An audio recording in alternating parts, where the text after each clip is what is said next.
So, Mr. Metlock, I hear you were involved in a new investment opportunity. Can you tell us a little bit about that? Absolutely. For the Stocktrak challenge, we were given $100,000 to invest in stocks for a period of 3 months, and we had to perform a minimum of 20 transactions to take place to qualify. And at the end, every single stock would be sold off. Stocktrak would test my capabilities as a businessman, and I definitely had to be careful when I chose different stocks because there's always a $10 commission fee per transaction, and that will take down the value of the entire portfolio. So I definitely have to be conservative with that. And as far as the interest charge rate, it's set at 8%, and the interest earn rate is set at 3%. And these restrictions will definitely be a challenge that will test my financial skills and abilities. Did you have to consult with your other investors as far as your philosophy went? Absolutely. And as far as our entire team goes, we decided to play a more conservative approach. Most people, they tend to go in and buy a ton of stocks and really go for broke. But most of us in our group are quite conservative. So we played it more like, say, Warren Buffett, the Oracle of Omaha, and decided to hold on long term instead of being speculative. So many people jump in and out of stocks without realizing that if you look at the historical history, if you look at the entire picture, it goes up and it goes down. And so we decided to hold on to the stocks because we know even if they're going low, eventually things are going to start swinging up. And so we decided to pick stocks with our strategy. We went with companies that we felt were already high valued, such as Google, Apple, and General Electric, because they've done well over a long period of time. They're proven companies.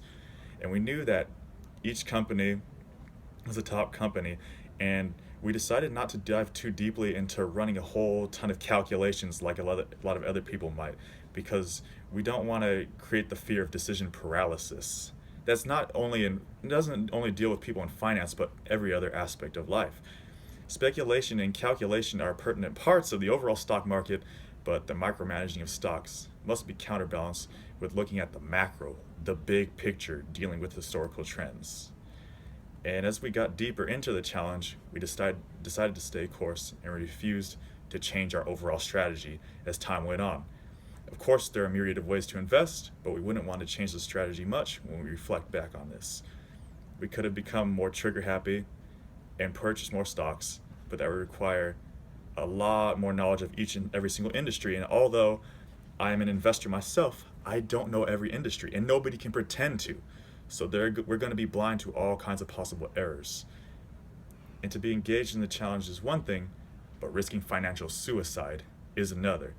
And in the end, our strategy put us in the upper 15 to 20% of all stock chart groups.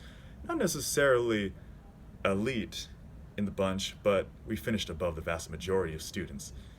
Most, as I took a look, purchased a large sum of stocks and ended up with huge losses. We didn't have otherworldly returns above 30% like two of the top groups, but we ended up slightly above the market at 0.20%. Our strategy and philosophy ended up coming together in a sound manner. If the challenge had gone on for, say, a whole year or longer, our portfolio definitely would have seen greater results than we achieved in our outcome. Alas, that is not the case, so we faced the results that we attained. Our team was comprised of conservative personalities, so pursuing an aggressive strategy would have been counterintuitive and was not an option. In the end, we stayed true to our conservative mixture of strategy and philosophy. Great. So then, how did you guys end up doing with each individual stock? Well, as far as each individual stock went, we purchased 5 shares from GW Pharmaceuticals, 4 shares from General Electric, initially at least, and we decided to invest in GW because if you look at the medical marijuana market, it's on the rise. At first, people are a little skeptical, thinking that it's going to go out, that it's going to be pushed to the side. But as long as the government learns to make money off medical marijuana, the medical marijuana is going to continue to skyrocket. So we felt that GW Pharmaceuticals was one of the top companies to invest in. And as far as General Electric goes, it's definitely one of those companies that stood the test of time. So tradition for GE and potential for GW. Now, as far as We also invested 10 shares in Alphabet, aka Google. We invested 5 more shares in Microsoft as time went on, and we also purchased 20 stocks from Vanguard. Perfect. Well, thank you for your time.